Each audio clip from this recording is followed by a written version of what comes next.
I'm a wallflower. Short and simple. It was a Monday in December when my counselor called me to her office. I thought to myself, well, what's going on? I can't be in trouble. I didn't even do anything. Turned out she wanted me to write a speech for one of the school's assemblies. Being the socially awkward person I am, I questioned my counselor's decision, but she stood steadfast. I was then stuck with the task of writing my life's experience to show the entire school body facts they didn't care to know about. I'm not going to go into the details about the writing process, but let's just say the speech turned out a lot more personal than I would have liked. But I needed to say everything I wrote down. Come time for the assembly, I was in the background, watching the student body file in. But for some reason, I wasn't nervous, not even the slightest. As everyone got themselves situated in the bleachers, I stood behind the divider, separating me from those curious eyes. Then, the lights went out, and it was time. My speech began. I wanted to die. Ever since 6th grade, I have contemplated suicide more than once. There is this memory fresh in my mind, my summer of 7th grade, when I called up one of my friends and told her, more like asked her, what was the point of my existence. I had a knife in that drawer at the time. I wondered if the world would be any better without me, if I was just gone. She didn't say anything. I didn't expect her to. I hung up and sat there.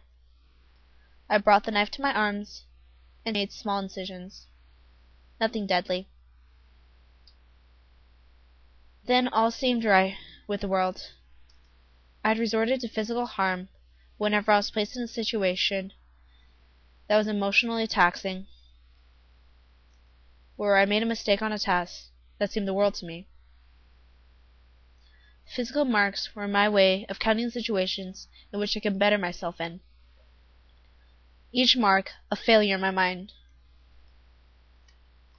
I wanted to be accepted into a group, a place where I was comfortable being me, a place where I wasn't afraid to make mistakes. Instead, I'm living a life of a sinking ship. The more one tries to get the water out, the more it sinks. In high school, the harm seemed to taper off. No longer did that blade remain in my drawer. No longer was that glint of silver needed. I was more in control of my situation and understood that resorting to physical harm didn't benefit me in the slightest.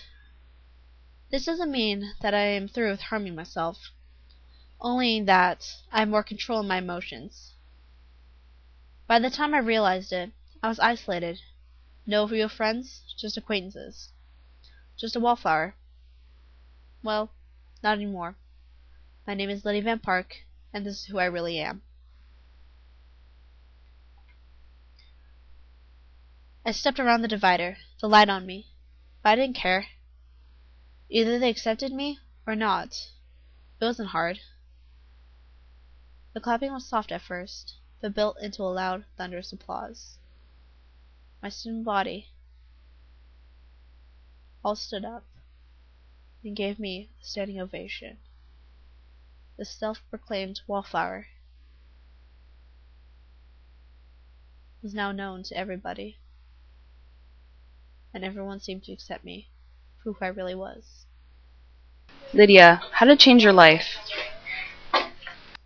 Life didn't change much for me, except more people were willing to come up to me, and I have been accepted for who I really am, and I appreciate that more than false concern. Everyone is special in their own way, and the population needs to be accepting of everyone and everything, even the faults in life.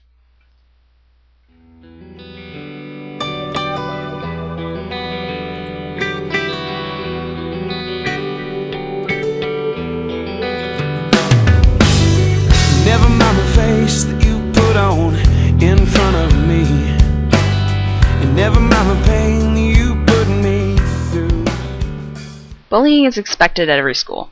What people don't understand is that it's rarely an isolated incident, but rather repeated daily. Ivy Morrison knows what this torment feels like. One incident on a bus haunted her for years. It all happened one day when I was heading home on the bus. It was just a really, really bad day. I had trouble waking up that morning. I was late. Had to have my mom drive me to school. Then when I got to school, I had a test I didn't know about. Just an all-over really hard day. And then I gotten on the bus, and then there was this boy behind me, and he kept poking me, and I asked him, please stop, please stop. And then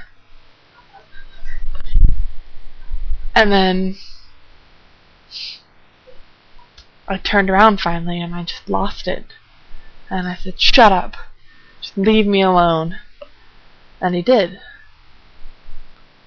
But the next day, a rumor had circulated. Suddenly, me just turning around and shouting at him to leave me alone had turned into me grabbing him and pushing him up against the seat and threatening him. People kept on making fun of me, calling me Darth Vader, evil girl. Boys and girls inside of class just couldn't get away from it. It all started at the end of 6th grade and went all the way up through the end of 7th. It was something that was just blown way out of proportion. In one way, I guess it was my fault. Because if I hadn't reacted so strongly to their bullying, then maybe they would have stopped. But I didn't think of that. And eventually I was forced into depression. My parents didn't even know what was going on. My friends didn't think that it was really going to affect me. They'd defend me, but in class, teachers would